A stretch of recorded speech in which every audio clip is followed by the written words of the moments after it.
সকাল থেকে সন্ধে সকলের সব থেকে পছন্দের খাবার এই শীতে এরকম খাবার গরম গরম হলে কার না ভালো লাগে। রাধে রাধে বন্ধুরা, কেমন আছো সবাই? আশা করি সবাই ভালো আছো, সুস্থ আছো। সকাল থেকে আজকে ব্লগটা শুরু করছি। প্রভুজিকে একটা গামছা বার করে দিলাম, নতুন গামছাগুলো সব নষ্ট হয়ে গেছে, তো প্রভুজি বলে আলমারি থেকে বার করে দাও। আমি ওরকম কিনে কিনে রেখে দিই, যখনই প্রয়োজন পড়ে তখন আমি বার করে নিই। বিছানাটা গুছিয়ে এখন চলে এলাম রান্নাঘরে, চাল তুলে নিলাম, জল বসিয়ে দিয়েছি।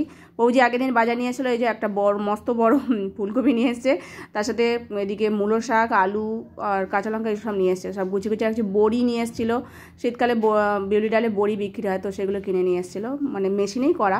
যাই হোক, মূলো শাকটা অনেকখানি দেখলাম, তাই জন্য একটুখানি কচি কচি দেখে সেই শাকটা বানিয়ে নিয়েছি, ভেজে নিলাম শুকনো লঙ্কা আর সর্ষে ফোড়ন দিয়ে। বড়ি ভেজে নিচ্ছি, আজকে ফুলকপির ডালনা করবো। অত বড় ফুলকপিটা নিয়ে এসছে, দেখলে বেশ ভালো লাগে। ফুলকপির ডালনাটা আমাদের ঘরের সকলেই পছন্দ করে, যেমন রুটি দিয়েও ভালো লাগে, আবার অন্ন দিয়েও ভালো লাগে। তো ফুলকপিটা এখন ভাজতে দিয়েছি, আলু বড়ি আগে ভেজে নিলাম জিরে ফোড়ন দিয়ে, আর এটা ভাজা ভাজা হয়ে গেলে আলু বড়ি, কড়াইশুঁটি, টমেটো, তারপরে কাঁচা লঙ্কা চিড়ে দিয়ে দিই।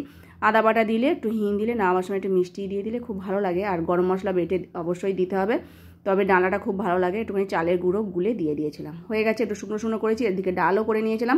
সব হয়ে যাওয়ার পর এখন নামিয়ে রাখছি। তরকারিটাকে দু জায়গায় করে রাখছি, যদি পরে লাগে তো লাগিয়ে নেবো, আর যদি না লাগে তাহলে ওবেলার ডাল হয়ে যাবে। আর ডালটা হয়ে গেছে। প্রেসার কুকারের মধ্যে এখানে আলু আর মূলো শাকের ডাল সমেত ছিল, তো সেটাকেও একটু সেদ্ধ বসেছি। মূলো শাক ভাতেটা খুব ভালো লাগে, তো এই জন্য কচি কচি দেখে মূলো শাকটা নিয়ে নিয়েছি, আর ডাঁটিগুলো থাকে সেটা মূলো সমেত সেদ্ধ করি। তো দেখো, এদিকে রান্না হয়ে গেছে, মূলো শাক ভাজা, ডাল, আর এই যে সেদ্ধটা এরকম করে রেখেছি, ঠান্ডা হয়ে গেছে। এবার মেখে নেবো ভালো করে কাঁচা লঙ্কা, সরষের তেল, লবণ দিয়ে। এই শীতকালে গরম গরম অন্নের সাথে এই ভাতেটাও বেশ ভালো লাগে। আমি মাঝে সাঝেই করি, যখনই মূলো নিয়ে আসে, মূলো শাক সমেত থাকলে এটা বেশ রান্না করি। সব কিছু মিলিয়ে ভগবানকে ভোগ নিবেদন হয়ে গেছে, তো এখন প্রসাদ পাচ্ছি। আর জয়িতাও খুব ভালোবাসে এই ফুলকপির ডালাটা, আমাদের ঘরে ফুলকপির রসার থেকে ফুলকপির ডালাটা খুব পছন্দ করে। তো ওই বাবার পাতে এখন খেতে বসে গেছে, আর গোগো কলেজে চলে গেছে। যাই হোক, এখন খাওয়া দাওয়ার পর ঘর দোর পরিষ্কার করে নিচ্ছি, গুছিয়ে গাছে রেখে দেবো, তারপরে রান্নাঘরটাও পরিষ্কার করে নেবো। এদিকে অনেকগুলো সাদা জামা কাপড় আছে, সেগুলো সব কাচতে হবে। কদিন ধরেই ভাবছি কাচাকুচি করবো, কিন্তু শীতকালে কাচতে ইচ্ছা করে না। তো সাদা সাদা জামা কাপড়গুলো অল্প দু একবার পরলেই নোংরা হয়ে যায়, তো একটু উষ্ণ গরম জল করে নিচ্ছি, সেটাকে ভিজিয়ে কেচে নেবো। বেশিক্ষণ রাখতে লাগবে না, একদম পরিষ্কারই আছে, কিন্তু একটু একটু দাগ লেগে গেলে বা নোংরা থাকলে সেগুলো একটু পরিষ্কার করে যাবো বলে। তো সব সাদা জামা কাপড়গুলো আগে দিচ্ছি, যেটা কালারিং আছে সেটা পরে দেবো, আবার রঙ উঠে যাবে, এগুলো খুব সাবধানে কাচতে হয়। যাই হোক, ভিজিয়ে একেবারে কেচে কুচে ছাদে মেলে দেবো। এই যে ছাদে জামা কাপড় সব মেলে দিয়েছি, এখন শুকনো হোক। রোদের তেজ তেমন নেই, আজ খুব ঠান্ডা পড়েছে, তাই ভাবলাম একটুখানি রোদে মাদুর নিয়ে বসে আছি। তার জপের মালাটাও নিয়ে চলে এসেছি, একটু জপও করে নেবো।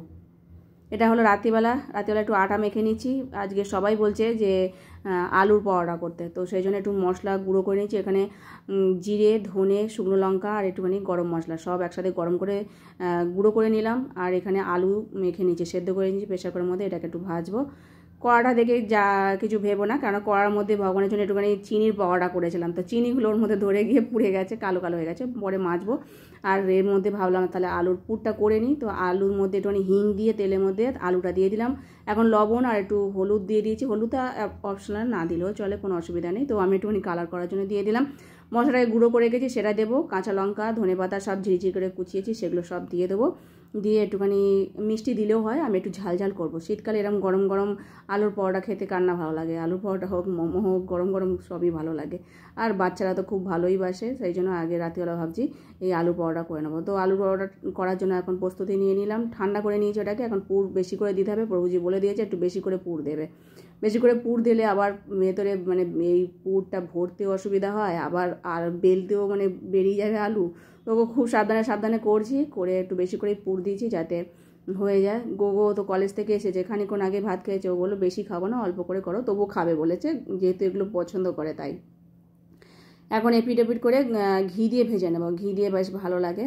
এই যে বেশি করে পুর দিয়েছি বলে একটু একটু করে বেরিয়ে যায়, খুব সাবধানে করার চেষ্টা করছি। এদিকে ভাজবো, এখনও ভাজা হয়নি, তো গরম গরম এখন ভগবানকে একটু সস দিয়ে দিলাম, তুলসীপত্র দিয়ে। গোকে বললাম একটু সেবাটা দিয়ে দিতে, আমার এখনও রান্না হয়নি। আজকের মতো ভিডিও এখানে শেষ করছি, রাতের প্রসাদ এটাই। সকলে ভালো থেকো, হরে কৃষ্ণ।